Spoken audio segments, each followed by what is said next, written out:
ये कहानी 5 दोस्तों की है जो जंगल में घूमने जा रहे हैं। यहाँ एक गुफा है जिसके बारे में किसी को नहीं पता। इनमें से सबसे पहले एरिक नीचे जाता है और फिर बाकी सब उसके पीछे पीछे उतरते हैं। वो रास्ता देखकर आगे बढ़ते रहते हैं। आगे जाकर एरिक को एक लेक दिखाई देती है जिसे देखकर ये खुश हो जाते हैं। कैश और एरिक दोनों पानी में उतर जाते हैं और एक किनारे पर पहुंच जाते हैं। तभी एरिक वहाँ देखता है कि पत्थर से पानी निकल रहा है। एरिक को ये कुछ ठीक नहीं लगता। वो कहता है कि हमें वापस चलना चाहिए, पर कैश बोलता है कि थोड़े से पानी से हमारा कुछ नहीं होगा। तभी कहीं से वहाँ बहुत तेज पानी आ जाता है जिसमें ये सभी डूबने लगते हैं। सभी एक जगह पत्थर पर चढ़ जाते हैं। कैश कहता है कि मेरा बैग गुम गया है। फिर ये फोन चेक करते हैं पर उसमें भी कोई सिग्नल नहीं होता। एरिक कहता है कि हमें यहाँ से निकलना ही होगा, पर जैन डर चुकी थी। वो कहती है कि मैं इस पानी में नहीं जाऊंगी। एरिक उसे कहता है कि डरो मत, हम सब एक साथ रहेंगे। इसके बाद ये सभी पानी में उतरकर चलने लगते हैं। तभी विक्टर को कैश का बैग दिखाई देता है। वो बैग लेने जाता है तो अचानक एक मगरमच्छ उसे पकड़ लेता है। ये देखते ही सब लोग पानी से बाहर निकल जाते हैं। कुछ देर बाद उनको वहाँ एक और लाश दिखाई देती है। तभी विक्टर भी पानी से बाहर निकलता है। एरिक विक्टर की मदद करता है। वो बहुत जख्मी हो चुका था। एरिक कहता है कि हमें रास्ता देखना ही पड़ेगा क्योंकि हम यहीं बैठकर इंतजार नहीं कर सकते। तभी एरिक कैश को कहता है कि तुम मेरे साथ चलो और हम मदद लेके आएंगे। कैश को एक तरकीब सूझती है कि यहाँ जो डेड बॉडी पड़ी है उसको पानी में गिराते हैं और जब मगरमच्छ उसको खाने आएगा तब हम दूसरी तरफ से निकल जाएंगे। वो ऐसा ही करते हैं। इसके बाद वो रास्ता देखने के लिए निकल जाते हैं, पर वो देखते हैं कि रास्ता पत्थरों से ब्लॉक हो चुका है।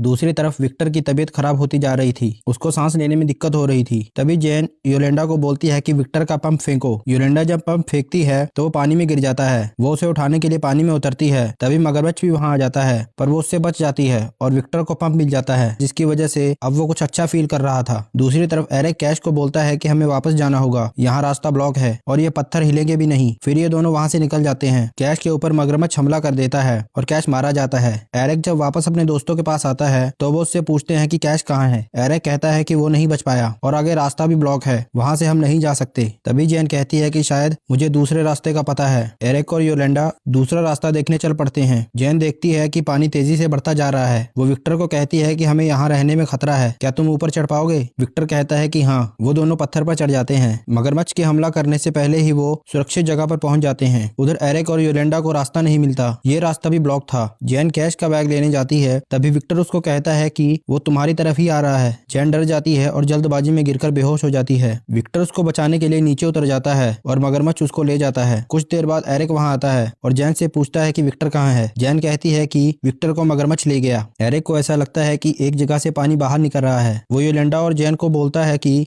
हो सकता है वहां रास्ता हो। ये सभी उस तरफ चल पड़ते हैं। एरिक को मगरमच्छ आते हुए दिखाई देता है। वो दोनों लड़कियों को बोलता है कि तुम जाओ, मैं इसका ध्यान बटाता हूँ। वो मगरमच्छ के सामने खुद को कर देता है, जिससे दोनों लड़कियां वहां से निकलने में कामयाब हो जाती हैं। वो दोनों बाहर नदी में निकल जाती हैं, जिसके अंदर से होते हुए वो जंगल में चढ़ जाती हैं, जहाँ से उनको उनकी कार दिखाई देती है। उन्हें लगता है कि वो बच गई हैं, पर अचानक से इनकी गाड़ी फिर से नदी में जाकर गिर जाती है और गाड़ी में पानी भरने लगता है। सामने से एक मगरमच्छ उन पर हमला कर देता है, जिससे उनकी गाड़ी डूब जाती है, पर गाड़ी का दरवाजा खुल जाता है। ये दोनों गाड़ी से बाहर निकल जाते हैं और नदी किनारे की तरफ जाने की कोशिश करते हैं, जहां वो फिर से जैन पर हमला कर देता है, पर इस बार जैन उसको गोली मारकर मार देती है और वो दोनों बच जाती हैं, जिसके बाद वो वहां से निकल जाते हैं।